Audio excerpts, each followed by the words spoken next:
actually some kind of thesis or whatever. It's just how do we tackle the problem of the Choirbooks that we founded in the Mexican Cathedral of the Mexico City. We have been working for 6 or 7 years on chapter acts and musician papers and partitures. And from that relationship, it came father of that cathedral. He's called Father Avila Blancas. And from that relationship became the trust to the project of MUSICAT. So the books were hidden. Only he knows where they were, because in '64 the library of the Mexico City Cathedral was broken apart. One taken to the deposit line and one remaining on the cathedral. So he was the only person that knew that those books were remaining at the cathedral. These books were stored in this cabinet, nearby the rocks, nearby everything. So nobody could ever imagine that they were available on that place.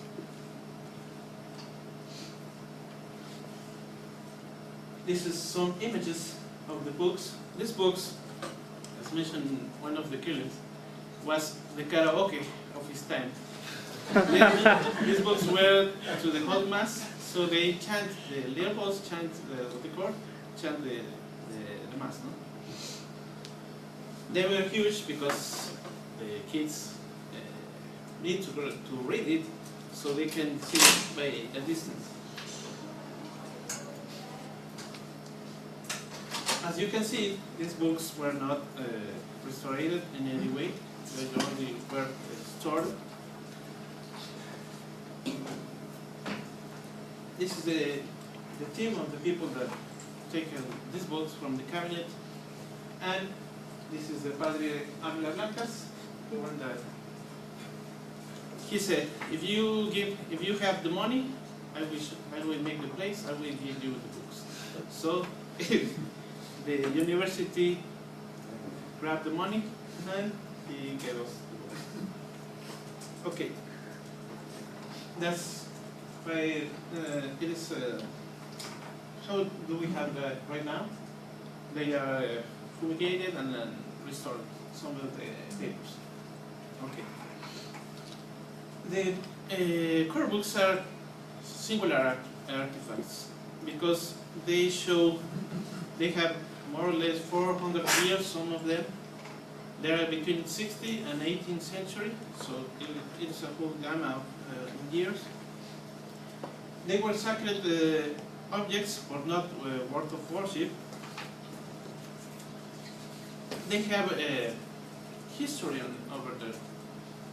In cultural history, they have liturgy history, saints history, and whatever. So, a Choirbook could be viewed in very ranged areas, like how it looks like, what those elements it has attached to it, how it was made, what's the content of the book, what's the meaning of the images. Not all the book has images, but some of them yes. And this is the part of the karaoke thing. What does the capital there's mean? If we have some red scriptures, what's the meaning of that? They have to stop. They have to read, and some images that reflects a part of the prayer. In this case, it is the Jesus ascends to the heavens.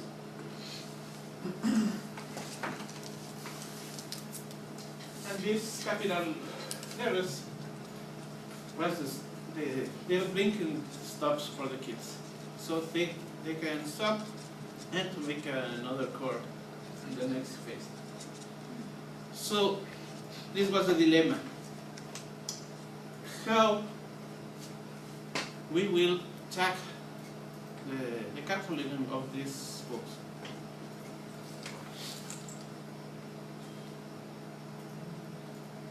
Okay, there's also some historical reasons. This is some political things that blur up the information.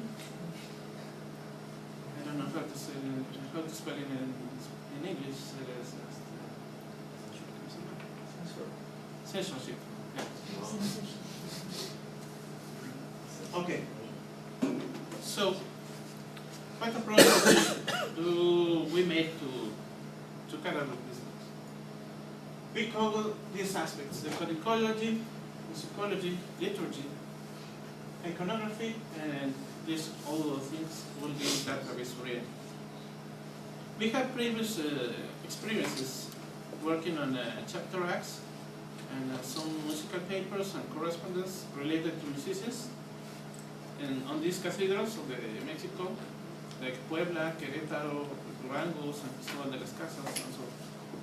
So we felt that we had the knowledge to make this accomplishment. So we started with a few questions. How many disciplines we will be working on? What will be the extent of the cataloging? Were there specialists from these views in Mexico?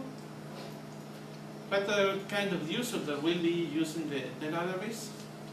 We were not actually making research things. It was only putting information in a database. And how this information will be published. As part of disciplines, there is codicology, musicology, liturgy, art history, and they will be working as individuals and as seminars. And what extent? As this is a one-life opportunity, because the books are not available for everyone, we managed to put everything on the database. Even the minor things were put in the database. Yes, we have the people in Mexico, but actually the musicians do not know anything about the liturgy, so, and it is a standard, and plain chant is the form that the people chant or play the prayers. So we contracted two consultants on this matter specifically. Okay. For what then kind of users the database is useful? It is useful for the codicology, and restoration professionals, for musicians, cultural historians, and for art historians. And it will be published on a DVD, on the database. The photos, all the books, there are like 120 books. All the pages are photographed. We have not actually reached the point to take a MIDI or whatever play for the music, but it will be coming in the future. And we have a glossary and indexes for easy tackle.